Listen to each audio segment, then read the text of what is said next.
help you? I want my husband. Have no children. Your husband trying to kill you? Does he have your hands up or what?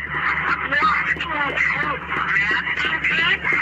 Then how are you holding the phone? What you heard here is a kidnapped mom freezing to death and a skeptical operator. They brush it off as a prank, but the caller is running out of air, desperate to be believed. Police arrive at the given address, which is empty. Blood stain on the carpet, an empty handgun case. Now, a man reports his wife missing. You see, the nightmare begins in 1996 when she marries David Larson. What seems like a happy life soon descends into darkness. David's charm masks a violent, controlling nature, pushing Teri to escape the abusive marriage. Fast forward to 2001. Their divorce grants joint custody, exposing Teri and her two daughters, Amanda and Holly, to continued danger. Amid threats, Teri finds solace in a new love, Nick Nicolai, and they build a happy family. However, David's obsession doesn't wane. He insists they are still married in the eyes of God and promises regret. As the anniversary of the divorce approaches in 2004, Teri braves picking up her kids alone from David's house, fearing his wrath. Little does she know David has sinister plans. The air is charged with tension as Teri steps into a trap on that ominous January 31st. Her new husband, Nick, offers to join, but Teri, haunted by David's violent history, decides to face it alone. Little does she know this decision would plunge her into a nightmare. David, seething with resentment, had sinister plans. Now Teri was in high spirits, eager to share the big news of her pregnancy with her daughters, even though she knew David would be mad. Everything seems normal, but it's not. The clock hit 10 a.m. and she knocked on the door. David, acting oddly nice, says the girls are inside. But they're not. Panic mode kicks in when out of the blue everything goes dark. Teri's down on the floor, taped up, and David's turning her world into a horror movie. It gets worse. Picture her inside a garbage can, surrounded by snow and ice. David seals it shut, leaving Teri in a chilling prison. But in the middle of this nightmare, she realizes her phone's still with her. In a gutsy move, she dials 911, fighting to keep her head above water. While she's battling for her life, she manages to call Nick, her husband, for what might be the last time. Imagine that gut-wrenching goodbye. Panicking, Nick calls the cops, blowing the lid off a whole mess. Teri and her girls are gone without a trace. Now, the race is on. Cops are rushing to David's place, but Teri's stuck in his truck, waving like crazy. A tiny glimmer of hope shines when she pushes her hand out. But wait! David sees it in the rearview mirror, and the truck screeches to a stop. As if things couldn't get worse, Teri's phone rings, giving away her hiding spot. David snatches it away, cutting her lifeline. So, there's Teri, stuck in the back of David's truck, time ticking away like a ticking bomb. She hears police sirens, and for a moment you're thinking, this is it, help is on the way. But they zoom past her. They're off to David's house, not realizing she's practically right there, sealed in a garbage can. Now, picture Teri beaten up and kidnapped, feeling utterly helpless. Her phone, her lifeline, was gone. She's in the dark, not knowing what David's gonna pull next. Those sirens, fading away, could have been her lifeline, slipping through her fingers. The squad cars, unknowingly passing her by, head straight to David's house. Teri's stuck in the dark, uncertain about what David has planned for her and her daughters. The cops are racing against time, tearing through David's home for any clue. Inside, they find a creepy gallery. Pictures of Teri and David, wedding memories now tainted. An empty handgun case adds a sinister touch. The tension is thick, and investigators are on the edge, piecing together a kidnapping in progress. But let's not forget Teri, battered, bruised, wondering if she's about to lose everything. The uncertainty is suffocating. Meanwhile, the squad cars enter David's house, finding it eerily empty. Panic sets in. Where's Teri? Where are the kids? The clock is ticking louder. Back to the house, blood-stained sweatpants and a chilling duct tape revelation send shivers down the investigators' spines. Urgency intensifies. They need to find Teri and her kids before it's too late. The fear, the unknown, and the race against time weave a tapestry of a true crime thriller. In a realm of desperation, investigators try to track David and Teri's cell phones, hoping for a clue. A breadcrumb trail appears. David's phone pings in Milwaukee, a half-hour away from Wind Lake, his home turf. But like a cruel twist, the signal vanishes. Investigators dig deeper, finding paperwork hinting at David's multiple properties in Milwaukee. A glimmer of hope appears. Maybe they're getting closer. As the tension rises, Teri's internal struggle mirrors the external chaos.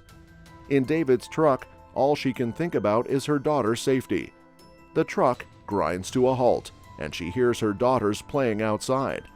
Imagine the heart-wrenching choice she makes: to remain silent, sacrificing her chance of rescue, all to protect her innocent girls from the horror their father might unleash. Yet even in the face of death, Teri's will to survive prevails. The lid of the garbage can is lifted, and she hears the laughter of her daughters. It's a twisted paradox, the sound of joy in the midst of her darkest hour. She refrains from calling out, fearing the consequences for her little ones.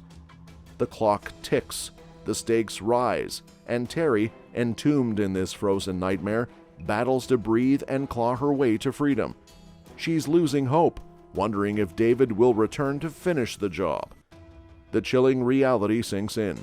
She's alone, isolated, and fading fast. Yet her determination to live keeps her fighting against the odds. Simultaneously, the police, unaware of Teri's proximity, intensify their search.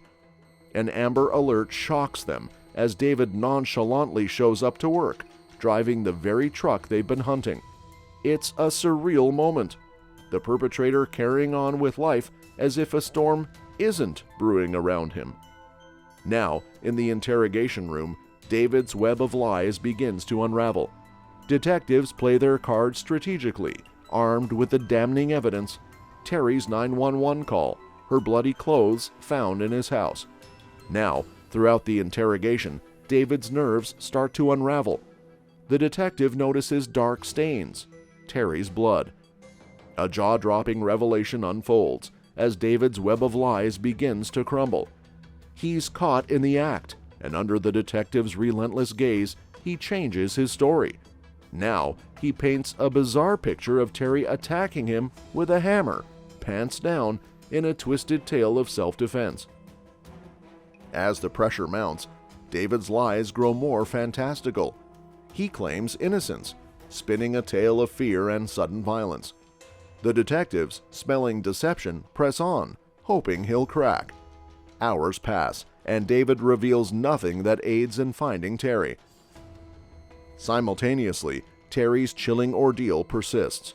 Trapped in the cold darkness, her body temperature plummets, her hands hurting, and her feet freezing. Her will to survive fights against the urge to rest.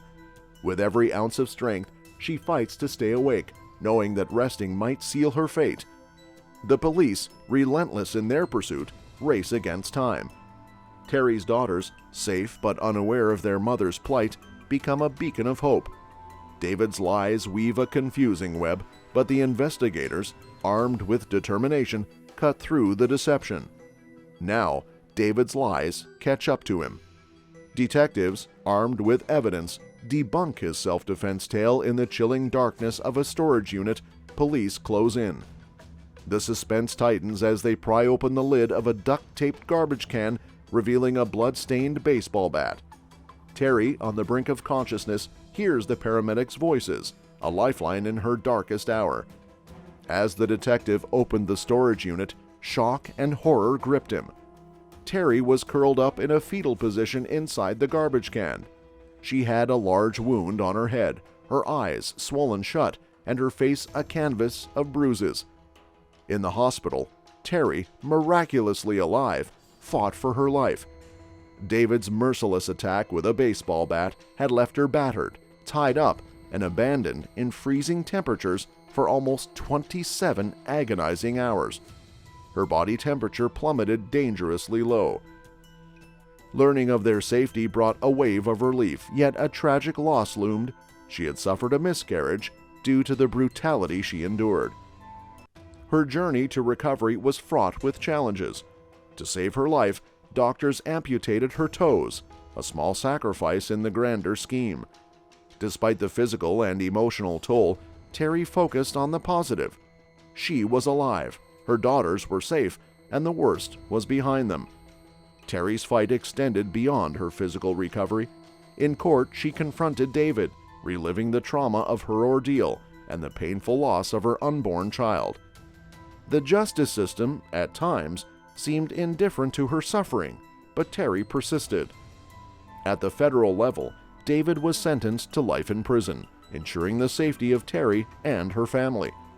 Undeterred by David's attempts to instill fear, Teri emerged stronger. His demands for visitation and escape attempts failed to break her spirit. Teri refused to be a victim. She was a survivor. Her resilience extended beyond personal triumph.